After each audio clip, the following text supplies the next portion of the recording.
সকালের হালকা সূর্যের আলোয় চারিপাশটা দেখতে খুব ভালো লাগছিল। আমার খুব ভালো লাগছিল জানো, তাই ভাবলাম তোমাদের সঙ্গে একটু শেয়ার করে নিই। তো যাই হোক আমার প্রিয় বন্ধুরা, সুপ্রভাত। তোমরা যে যেখান থেকে আমার ভিডিওটা দেখছো, আশা করি সকলেই ভালো আছো, সুস্থ আছো। আমার ব্লগ চ্যানেলে তোমাদের সকলকে স্বাগত আর অনেক অনেক ভালোবাসা রইল। তো যাই হোক বন্ধুরা, দেখো আমি এখন কদিন ধরে বৃষ্টি হচ্ছিল আর রোদ হয়নি, সেই জন্য জামা কাপড়গুলো শুকায়নি। আজ সকালবেলা উঠে দেখি রোদ বেরিয়ে গেছে। আর সেই জন্য দেখো এত জামা কাপড় নিয়ে চলে এসেছি। এই জামা কাপড়গুলো কিন্তু কিচ্ছু শুকায়নি, তবে আধ শুকনো অবস্থাতেই রয়েছে। তাই ভাবলাম ছাদে রোদে দিয়ে যায়, তারপরে অন্য কাজ করব। এইদিকে সকালে তো সমস্ত বাসি কাজগুলো সেরে নিয়েছি। চলো এখন রোদে দিয়ে যায়, এখানে যা শুকায়। আবার বেলায় কখন যে বৃষ্টি হবে তার কোনো ঠিক নেই। ছাদ থেকে চলে এলাম নিচে। নিচে এসে একটু চা বানিয়েছিলাম। আমি একটু চা খেয়ে এবার দেখো চলে এসেছি পেঁপে পাড়তে। গাছে একটা পেঁপে হয়েছিল জানো তো, অনেকই হয়েছে, কিন্তু একটা মাত্রই বড় হয়েছিল, তাই সেটা এখন পেরে নিচ্ছি।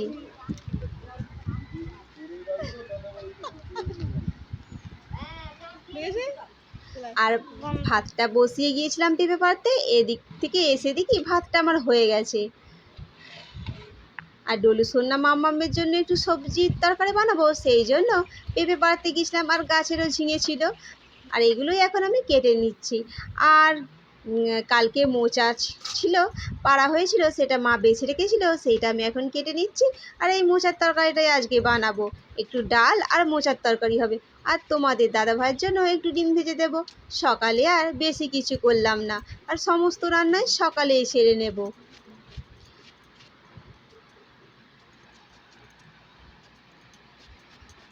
বন্ধুরা, তোমাদের কাছে আমার একটা ছোট্ট অনুরোধ রইল, তোমরা আমার ভিডিওটা সম্পূর্ণ দেখো, আর ভালো লাগলে একটা লাইক করে দিও আর সাবস্ক্রাইব করে পাশে থেকো। আর এদিক থেকে দেখো তোমাদের দাদা ভাই তো ডিউটিতে যাবে, তাই তার জন্য টিফিনটা রেডি করে নিয়েছি। আর ডলু সোনা মাম্মামের জন্য তরকারি বানাবো, সেই জন্য মাছটাও ভেজে নিয়েছি। আর আমার সব রান্নাবান্না কমপ্লিট হয়ে গেছে। আর তোমাদের দাদা ভাই খাওয়া দাওয়া করে রেডি হয়ে গেছে আর বেরিয়ে পড়েছে, তার ডিউটিতে যাবে। তো আগে এগিয়ে এসেছিলো, আমি ওর ব্যাগগুলো নিয়ে পেছনে পেছনে এলাম, আর ওকে দিতে ও বেরিয়ে গেল। আর জানো, সব তো রান্নাবান্নাও হয়ে গেছে, আর এই দিক থেকে কিছু কাজও নেই। ডলু সোনাকে ঘুম পাড়িয়ে ভাবলাম একটু ড্রেসিং টেবিলটা গুছিয়ে নিই। অনেক দিন হলো গোছানো হয়নি, এলোমেলো হয়ে পড়ে আছে। ওপরটা তবু একটু গোছাই, কিন্তু ভেতরের বক্সগুলো একদমই গোছানো হয়নি গো। তাই দেখো ঘরটা অন্ধকার মতো হয়ে আছে, কারণ জানলাটা বন্ধ করে দিয়েছি, একটা মাত্র লাইট জ্বেলে রেখেছি। আর ডলু সোনা ঘুমাচ্ছে, না হলে তো উঠে পড়বে বলো। তো সেই জন্য, আর গামছাটা দেওয়া আছে ওর মুখে যাতে না আলোটা লাগে, সেই জন্যই দিয়ে রেখেছি।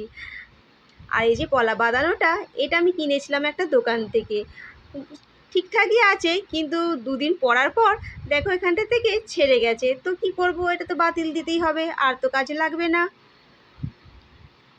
এবার আমি জিনিসপত্রগুলো গুছিয়ে নিচ্ছি, মানে মুছে নিচ্ছি। ডলু সোনার ওষুধের বাক্সটা আর ওর যে জিনিসপত্র থাকে সেইটাই, ঝুড়িটাই আমি এখন গুছিয়ে নিচ্ছি।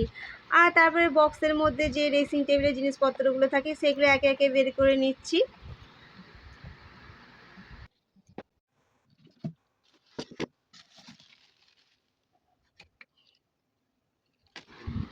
নতুন জিনিস গোছাতে গোছাতে পুরনো জিনিসের সন্ধান পেয়ে গেলাম। এই দেখো তোমাদের দাদা ভাইয়ের মাওতার গান, ও যেন আগে বাজাতো, অনেক দিন আগে। তো এখন আমার কাছে রেখেছিল, আর অনেক দিন পর আমি খুঁজে পেয়ে গেলাম, তো খুব ভালো লাগছে। আর এটা কি বলো তো, এটা আমাদের বিয়ের কার্ড। সত্যি অনেক দিন পর দেখলাম, আর খুব ভালো লাগছে। চলো তোমাদের খুলে দেখায়। আর অতীতের কোনো জিনিস যখন আমরা বর্তমানে পেয়ে যাই, তখন সেই বর্তমানটা খুব মধুময় হয়ে ওঠে, আর অতীতটাই বর্তমানকে মধুরময় করে তোলে, তাই না বলো? তো আমার বিয়ের কার্ডটা তো তোমাদের দেখালাম, তোমাদের যদি ভালো লাগে একটু জানিও। খুব ভালো লাগছে আমার, জানো তো। অনেক দিন পর দেখলাম বিয়ের কার্ড। সত্যি মাম্মাম তো পাশে বসেই ছিল, আর ওর তো আগ্রহের সীমা নেই। ও নানা রকম জিনিসপত্র ওগুলো ঘাঁটছে, দেখতে চাইছে।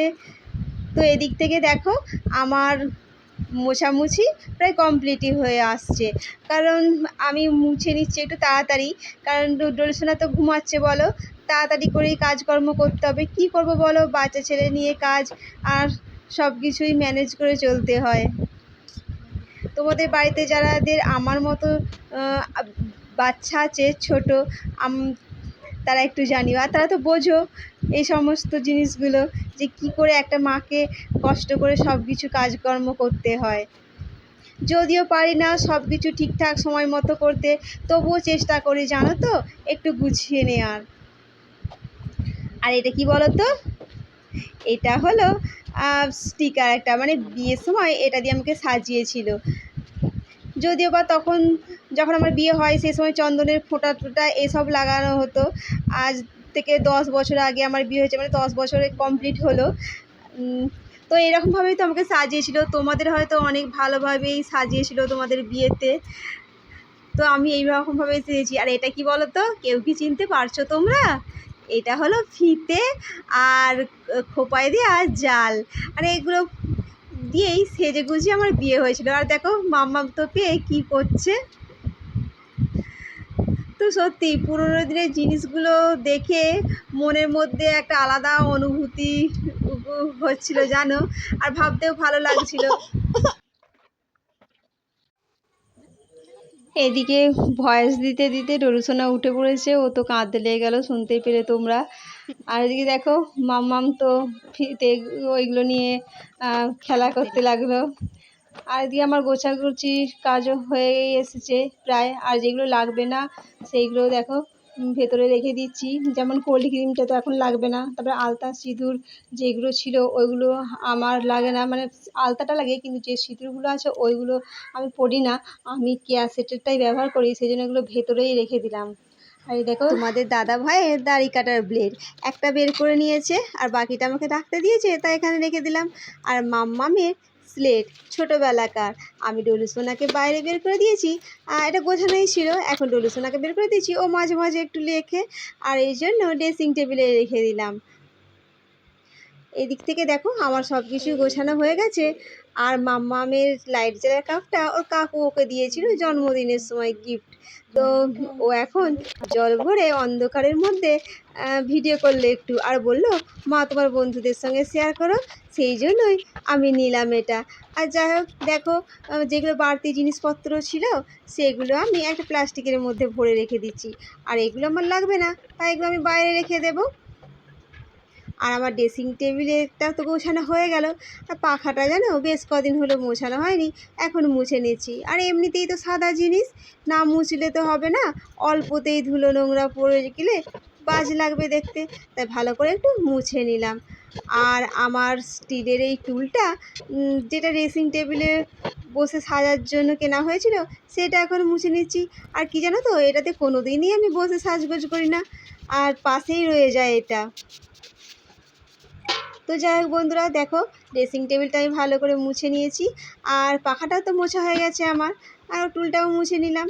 এবার ঘরটা একটু ঝাড় দিয়ে নিচ্ছি, আর কারণ সকালে তো একবার ঝাড় দিয়েছিলাম, যদিও বা এগুলো মোছামুছি করেছি সেই জন্য একবার ঝাড় দিয়ে নিলাম, আর ঘরটাও মুছে নিচ্ছি। আর ডলুসোনা এখনও ওঠেনি, তো ঘরটাই মুছে নিচ্ছি।